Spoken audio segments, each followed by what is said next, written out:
If you were struggling with a relationship issue, this skill would come up in therapy. If you were struggling with depression, this skill would come up in therapy. If you were struggling with anxiety, boundaries, school, work, politics, existential dread, this skill would probably come up in therapy because it's just such an important skill. It is super helpful, and it's the difference between people who solve problems and are successful and those who aren't. Do you ever feel like no matter how hard you try, it doesn't matter because life is out to get you? As a therapist, I hear things like, what's the point? It never works out. Or other people have great lives, but that's not in the cards for me. On the other hand, it's not uncommon for people to believe that they're just too stupid, defective, lazy, or too depressed or anxious or ADHD to be able to succeed. If they have conflict in a relationship, it must be because I'm unlovable. If you're struggling at work, it must be because I'm not as smart as Paul. I see people go back and forth on what I'm calling the helplessness wobble, alternating between feeling powerless in a broken world and just feeling broken or defective. But at its root, it's believing that there's not a lot you can do about this. And a lot of people struggle with this, and it leaves them feeling angry and depressed. So in this video, I'm going to teach you one of the most important skills that you can develop. It's a skill that I teach in almost every therapy session, and it's the difference between people who feel empowered and hopeful and get stuff done, and those who feel frustrated and helpless. It's how to develop an internal locus of control. But first, a story. Carson is a world-class brain surgeon, but before he was able to save lives, he faced some serious challenges. He grew up in a poor inner-city neighborhood in Detroit. When he was 8, his father left them for his secret other family. And his mother, Sonya Carson, worked 2 jobs as a cleaner to support the family. She was proud to be able to get the family off of welfare, but they still struggled to have enough money for food and clothing. Ben was at the bottom of his class in public school, and the other kids called him dummy. Now, Ben was really embarrassed to be so poor, and he missed his father, and he struggled to manage his emotions. He became very angry, and in his autobiography, he even tells the story of nearly stabbing one of his friends. So this was a really desperate time for the Carson family. But his mother never allowed them to give up. She was determined to find a way to improve their situation. She had an internal locus of control, and I'm going to show you what that looked like. She carefully observed the wealthy families that she worked for, and she saw that they didn't allow their kids to watch much TV, but they had their kids read books instead. So Sonya required Ben and his brother Curtis to read 2 library books a week and to write book reports on them. And even though she could barely read herself, she would review their reports, and that pushed them to take reading seriously. And so she constantly encouraged him and his brother to keep working and to trust in God. And little by little, Ben was able to improve at school, and eventually he rose to the top of his class. He got accepted into a private school, but there he had to deal with racial discrimination every day. At a school assembly, a teacher shamed the white kids while simultaneously insulting Ben by telling the white kids they shouldn't be letting a kid like him, the only black kid in the school, outperform them. It would have been easy to slip into discouragement, blame, or anger, but Ben's mother had an internal locus of control. She encouraged him to ignore their ignorance and to just focus on what he could take action on, his schoolwork. Eventually, he graduated near the top of his class. He went to college. He graduated near the top of his class at Johns Hopkins Medical School, and he became one of the youngest chief pediatric neurosurgeons in the United States, where he was appointed to lead the department at Johns Hopkins Hospital at the age of 33. He kept facing difficulties, work was stressful, his infant daughter died, and discrimination was unavoidable. Sometimes he would walk into a patient's room and they would ask, "Where's the real doctor?" Because they did not expect that a black man could be a doctor. But he faced these challenges with gentleness and self-assurance, and he worked hard to become one of the best neurosurgeons in the world. Eventually, he gained international fame for his role in pioneering these complex surgical procedures, including the separation of conjoined twins, and he even received the Presidential Medal of Freedom, and then he eventually became the Secretary of Housing and Urban Development for the United States. So, what makes the difference when it comes to success? It's your locus of control. Locus of control refers to how much you believe you can influence what happens in your life. People who focus on what they can change have an internal locus of control. They believe that their efforts make a difference. They acknowledge what they can't change, and they focus their energy and their attention on what they can change. And having an internal locus of control has been linked with improved physical health, better mental health, better relationships, and more success. When people have an external locus of control, they believe that external factors like luck, fate, or other people's actions are responsible for how their life turns out. They tend to feel more depressed, stressed, and anxious. But your locus of control isn't a trait. It's not something you were born with. This is a choice. This is a thinking pattern that everyone, including you, can adopt. You can learn how to shift from an external to an internal locus of control. Ben's mom, Sonya, taught him to pay attention to what they could change and let go of what they couldn't control. Ben's brother was also able to become a successful engineer. The mindset their mother taught them helped them build healthy and successful lives. Now, I do want to approach this topic with care and humility. I'm not trying to tell marginalized groups what they should do. Instead, my intention is to highlight that focusing on what's within our control can foster empowerment, even in the face of systemic challenges. Okay, the world's messed up. There's bad people in the world. There's discrimination. There's all of this stuff that makes our lives harder. But when our energy is consumed by what we can't control, it's going to perpetuate these feelings of helplessness. But when we channel our efforts into areas where we do have agency, where we do have power, where we can influence something, we can build power and resilience. So a healthy locus of control is when you acknowledge the things you can't change and you focus all your energy on the things you can. The Carsons chose to focus on their education. And you can learn how to have an internal locus of control too. There's some practical ways to do it, and it only takes a few minutes. So first, let's learn the signs that you might have an external locus of control. I would say there are two sides to having this external locus of control. There's two sides to what I've called the helplessness wobble. The first one is externalizing. This looks like blame, right? You say, oh, I can't get promoted because of my boss. I can't get promoted because of the politics, because of the stupid business system, because of my background, because of who I know and who I don't know. Basically, blame is when the problem is anyone, any reason, except me. If you are an externalizer or if you tend to externalize, you feel helpless or powerless.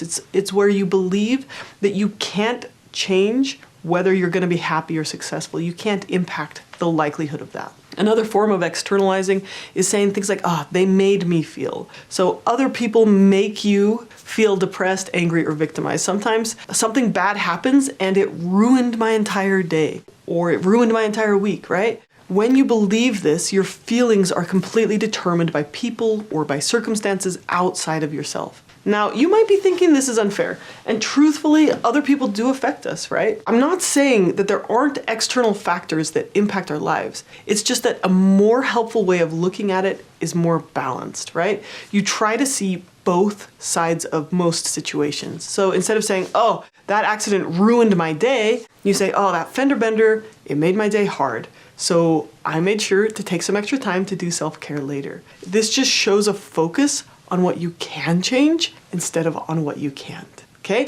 Another common belief of externalizers is focusing on everything is awful, right? You hear people say, oh, the world's going downhill in a handbasket, or basically any sentence that starts with kids these days, right? Everyone sucks. It's too late for me to change. I messed up too badly. The economy has ruined my choices. All of this is focusing on stuff outside of you that you can't change, and this is very vindicating, like it feels good, but it makes you helpless. Here's another one that feels good and makes you helpless. Focusing on yourself as a victim. Now, this is different from having been mistreated or victimized. The one is something that happened to you, and the other is the identity that you take upon yourself, the lens that you see everything in life. So when you believe you're a victim, you feel a little bit vindicated because what happened to you wasn't your fault, but it disempowers you from taking any action that you can take to make your life better. Okay, the last one is believing that success or failure depends on luck, fate, or deity.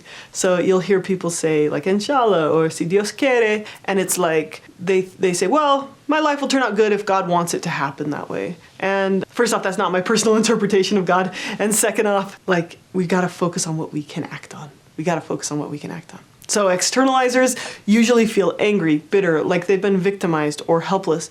They might feel like the world is hopeless, or they just have to rely on fate or God's will, because the way they see it, nothing they do matters much. And learned helplessness like this can sometimes be passed down through family or cultural experiences shaped by systemic injustices, discrimination, right, abuse, and historical traumas that a lot of communities face. Believing that you have no options or that oppressive systems are immovable can understandably, it can feel like a reality, given the deep problems and inequities caused by discrimination, poverty, lack of education, resources, violence, war, and other forms of oppression. These challenges are undeniably real and significant, but it's also true that many individuals and communities have found ways to create change, even in the face of adversity. So often this begins with a belief in their own agency, a belief in their own locus of control, the conviction that positive transformation is possible, right? We're not just dismissing the real weight of the obstacles and challenges and systemic barriers, but we are instead recognizing that maintaining hope and taking action, however small, can disrupt these cycles of despair and create pathways to empowerment. So learning to identify externalizing, where you believe that outside forces have controlled your life, is going to help you build an internal locus of control. But surprisingly, there's another form of helplessness where you're essentially seeing yourself as a victim of fate or genetics, and this is called internalizing. So it looks like labeling yourself as defective and hopeless. You might say, I'm too stupid, I'm too bad at math, I'm unlovable, I'm never good enough, I'm too depressed, I'm too ADHD. Basically, any label used as an identity that excuses you from taking action is a form of internalizing, but it actually is an external locus of control. It makes you feel powerless. And another form of this is saying like, oh, I've messed up too much, so why bother? It's too late for me to do anything about it, so I might as well give up. Right? Now, honestly, we do have limitations, right?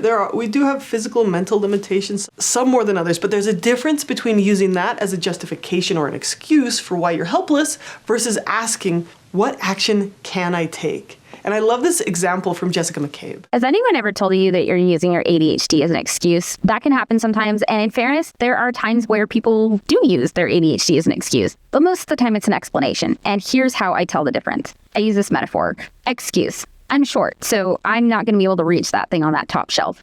Somebody else is going to have to do it for me. Explanation. I'm short, so if you want me to reach that thing on the top shelf, I'm going to need a step stool, or I'm going to need a little more time to be able to climb up and do it. That's the difference. It's not that we can't do a thing, it's that we're going to need more support to be able to. So the label of ADHD can be a reminder to build up structures and routines that support success, or you can use this as an excuse for why you can't succeed. Empowered people use labels to help themselves find resources, community, and support. Okay, whew! All right, so we just talked about externalizing, internalizing, but all that's a form of having an external locus of control. And I think at this point, we really have to get off of this helplessness pendulum, swinging back and forth between various explanations for why we can't change anything with our lives and why we're so justified and vindicated in feeling helpless. And I think that, just by the way, I think this is really normal to fall into this habit of helplessness, but there's a certain point that it just starts to feel crappy. Like, you guys might be listening to me and be like, but Emma, I do have all these bad things that have happened to me. I'm like, you probably do. Reality is you probably do. But at some point, you probably get tired of feeling like you're helpless and kind of wallowing in that vindication. You're probably tired of feeling like you have no control over your life. You're probably tired of not succeeding in your life. So if you're kind of in that place, you're like, man, I'm sick of feeling helpless. Let's learn how to shift to an internal locus of control. So, what are some signs of an internal locus of control? You take responsibility for your actions. You don't care too much about other people's opinions. You're not trying to convince other people to like you, right? You believe that you can influence outcomes, that when you learn the right skills and you put in the right work, that you're more likely to succeed. You don't try to control others. Instead, you focus on what you can change, which is yourself. When others mistreat you, you set healthy boundaries and you go back to paying attention to what you can change. People with a healthy locus of control are more successful overall. They're more likely to achieve their goals. They're physically healthier. They're happier. They're more independent and they're more emotionally stable. So now you're probably wondering about the how. Well, good news, I did not write this up for nothing. I came up with tips. So how do we get off of this helplessness wobble? There are deliberate steps you can take to do this, and I've got 4 of them, right? The first step is to take an honest look at where your thoughts are sabotaging you. These include leaning on the idea that you're a victim, blaming yourself or others, and the easiest way to identify these self-limiting beliefs is to fill in the blanks. I can't blank because blank. I can't feel calm because of how my husband acts. I can't succeed in school because the teachers are unfair, etc. So write that out. I can't blank because blank. So step number 2 is getting clarity on what we can and can't control. So healthy, successful people, they don't always blame themselves for everything, and they don't assume they can change everything. Studies have shown that they're actually just better at clarifying what they can't control and focusing their energy and attention on what they can control. So to do this, I love the locus of control exercise. You're gonna take a piece of paper, you're gonna draw a line down the center, and at the top of one side, write things I can control, and at the top of the other side, write things I can't control. And you take your problem and you write it down at the top. So for example, I cannot control who's the president of the United States. I can't control who everyone else votes for. But I can control who I vote for. I can control how I educate myself. I can control what I read, what actions I take to improve my community, whether I share my political views or not. Now, to feel truly healthy and empowered, you have to focus the majority of your attention and efforts on the part you can control. But what if you feel like there's nothing you can do about it? That takes us to step 3. This is exploring and learning skills we might not even know about. So let's imagine you're a coal miner's son. The entire town is depressed since they shut down the mine, and everyone's constantly blaming the industry and the manufacturers and the economy, the president, China, right? You might feel very trapped and helpless because all you know is coal mining, but you can't do that job anymore. So here's a great opportunity to ask if maybe there's a different skill set that would give you more freedom.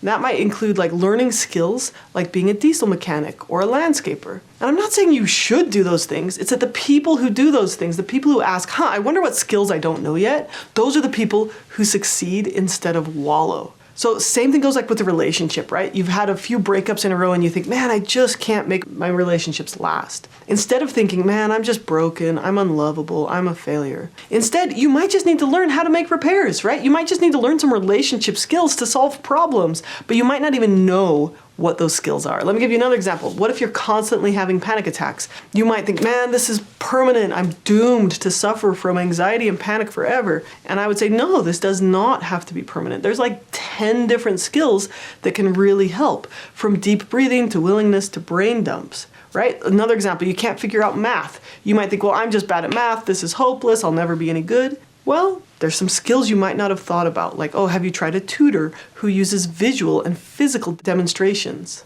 right? What I'm trying to say is there are so many problems where we simply don't even know about a skill that we don't know about yet. Get curious. I would bet you that you'd be surprised about how many options there are. Okay, the 4th step is choosing to take action on one of these things. So the goal of cultivating an internal locus of control is to change our thinking patterns into something more helpful. While we can't directly control laws or social rules or how others act, we can decide how much those things are going to impact us, and we're going to choose how we think and feel about ourselves. Okay? Now let me give you an example. Let's talk about shifting your locus of control with a school test. Let's say you got a bad grade on a test. What's the first thing you think? If you're stuck in an external locus of control, you might think, oh, that was impossible. No one could do well on that. Or the teacher made that too hard. He's so unfair. Or on the other hand, you might internalize. You might think, oh, I'm so stupid.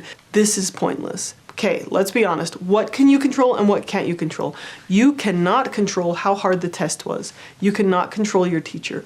What you can control is how much you studied for it, what you learned, whether you studied as hard as you wanted to, and if that test genuinely felt unfair, you could also have the control over talking about it with fellow students or speaking up if necessary. Okay, so you notice these unhelpful thoughts. Then you do the locus of control exercise. What actions are in my locus of control? I'm going to learn what I got wrong so I can do better on the next test. And then you get curious. What skills might I be missing? Maybe you're going to ask for another opinion or ask for some extra support. Get some after-school help or some tutoring. And then step 4 is take action on one of these things, right? Just take some action. A healthy locus of control is not about blaming yourself for everything. It's not about blaming the world for everything. It's about accepting the things you can't change, changing the things you can, and the wisdom to know the difference. You really can learn to develop a healthy locus of control, and when you do, using the locus of control activity can help in almost every situation you find yourself in. Frustrated with your spouse?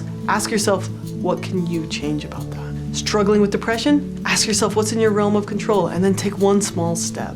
Okay? If you'd like to learn more, you can download my free guide. The link is in the description. I hope you found this video helpful. Thank you for watching, and take care. Hey, if you found any part of this video helpful, I'd really appreciate it if you could give it a thumbs up or comment below what you found was helpful. Also, if you can think of someone who might benefit from this video, if you could share it, that'll help them. But all of these things help tell the algorithm that this content is helpful for people, and then they'll show it to more people who it can help. So really appreciate it. Thank you so much for being here. Take care.